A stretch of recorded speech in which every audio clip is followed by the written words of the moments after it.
Bora de entrevista, gente. O ex-presidente dos Estados Unidos, Donald Trump, foi condenado ontem por fraude contábil ao ocultar um pagamento de $130 mil para comprar o silêncio da atriz pornô Stormy Daniels na eleição de 2016, quando derrotou Hillary Clinton do Partido Democrata. Para a gente explicar um pouco essa condenação e falar dos impactos dessa decisão, Central 98 conversa agora com o consultor internacional e professor da Esquemar Business School, Wilson Mendonça. Bom dia, Wilson. Prazer falar com você novamente. Bom dia, João. Bom dia, Lucas. Prazer é todo meu. Ô, Wilson, vamos falar primeiro dessa condenação. Explica um pouco pra gente como se sucedeu e também sobre essa suspeita aí de Donald Trump que saiu esbravejando ontem contra o juiz e contra essa decisão que aconteceu nos Estados Unidos. Pois é, o julgamento na corte estadual, né, João? E praticamente teve aí a deliberação ontem com os jurados, né, de maneira unânime, o que lança luz aí pela própria corrida eleitoral de 2016 e também em relação ao que vai acontecer hoje, né, na verdade nesse ano, no final do ano, em novembro, para as eleições. Já era, de certa maneira, um pouco certa assim, essa condenação, haja vista a quantidade de informações que já tinham, né, dessa fraude contábil em relação a Trump. A pergunta que fica agora é qual que seria o impacto disso na corrida eleitoral para esse ano. Eu já te adianto que deixar de se candidatar tendo em vista essa condenação, que vai ser promulgada agora no dia 11 de julho, isso já não vai acontecer. Tá? Isso já em relação à legislação norte-americana, isso não seria um empecilho. Se ele for condenado ou preso, ele continua podendo concorrer à presidência, é isso, Wilson? Perfeitamente. E, Wilson, você falou aí dessa corrida eleitoral e a gente está tendo aí uma eleição bem disputada lá nos Estados Unidos. O que você vê pela frente? Como é que as duas partes vão encarar essa condenação? Vai ser muito usada por Joe Biden aí para falar ele é um condenado e tudo mais, e o Donald Trump também vai falar que é inocente, vai seguir isso até o final? Isso pode, por exemplo, modificar os votos dos indecisos? Seria isso? João, até esse debate agora, levando-se em conta que a condenação aconteceu há poucas horas, né?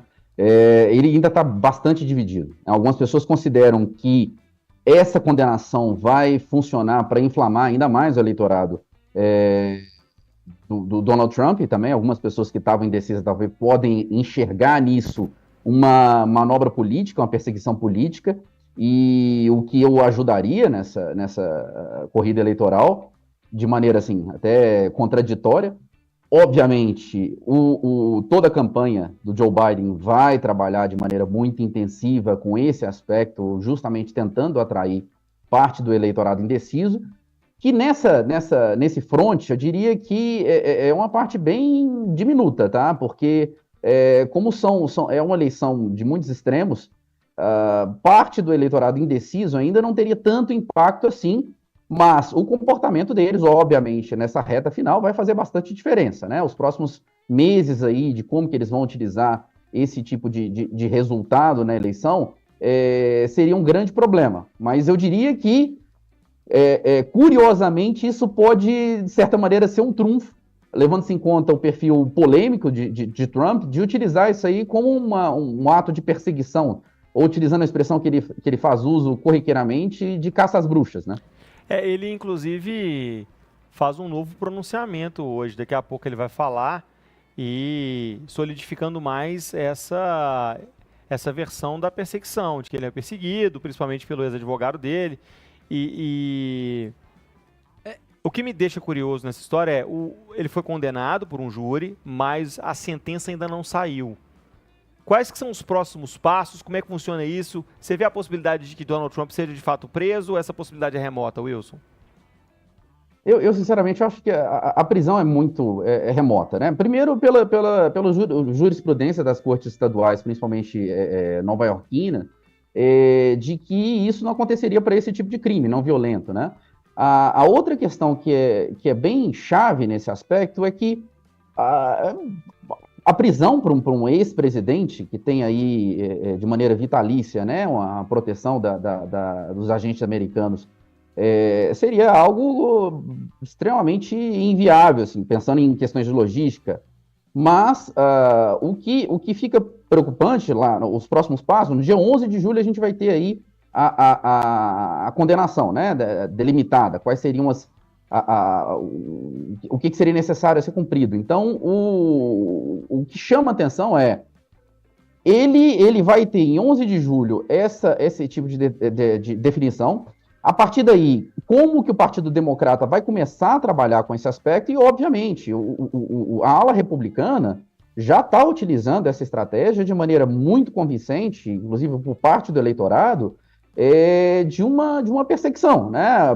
Levando-se em conta que o timing foi muito infeliz, era uma véspera de primárias, enfim. Isso tudo pode gerar uma mudança, mas, ao meu ver, nesse momento, estou até me arriscando a falar isso, eu acredito que isso ainda seja mais favorável ao republicano do que ao Joe Biden nessa linha. Sim. Wilson, você e o Raj falando sobre isso, só me vem na cabeça que ele é um publicitário de sucesso. Sim. Que ele vai surfar nessa onda aí que vocês estão falando, eu acredito que vai ser muito. Agora, em relação a essa condenação, ele que tem outras acusações de várias outras questões, isso pode atrapalhar de alguma forma essas outras acusações?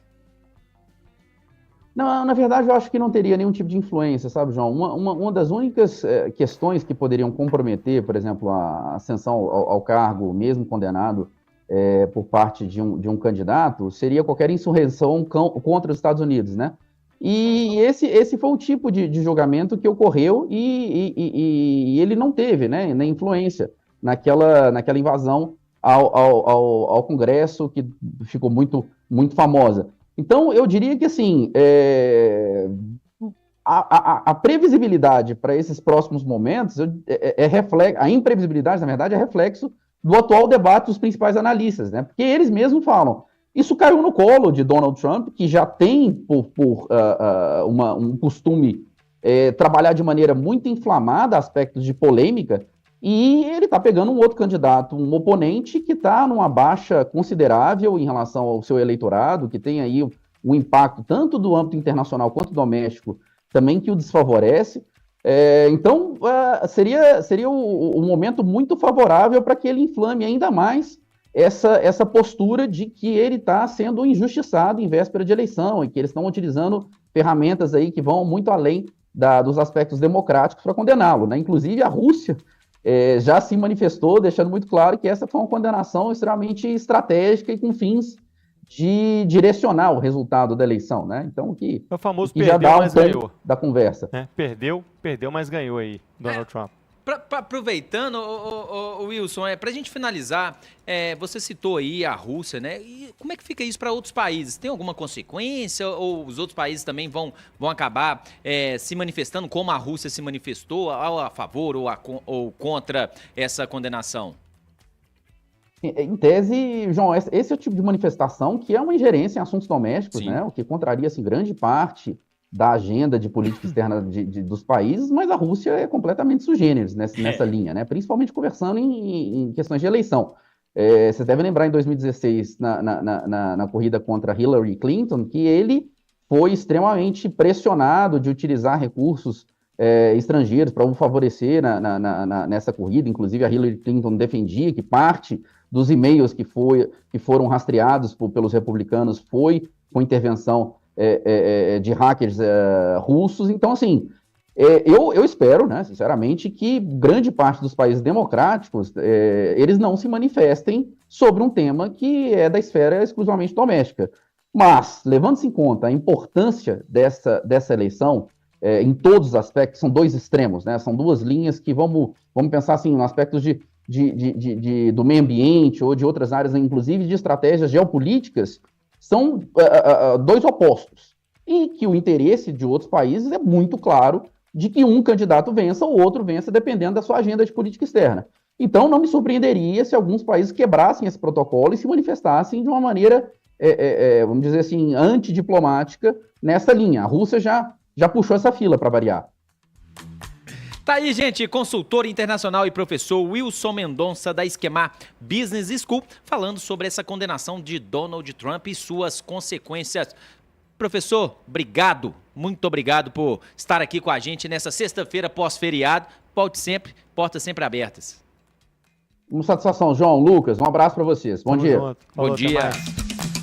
Tá aí, Raginho, consequências aí que teremos. Tem muita água mais pra rolar frente. debaixo dessa ponte aí, João. Teremos consequências, com certeza, em relação a essa condenação.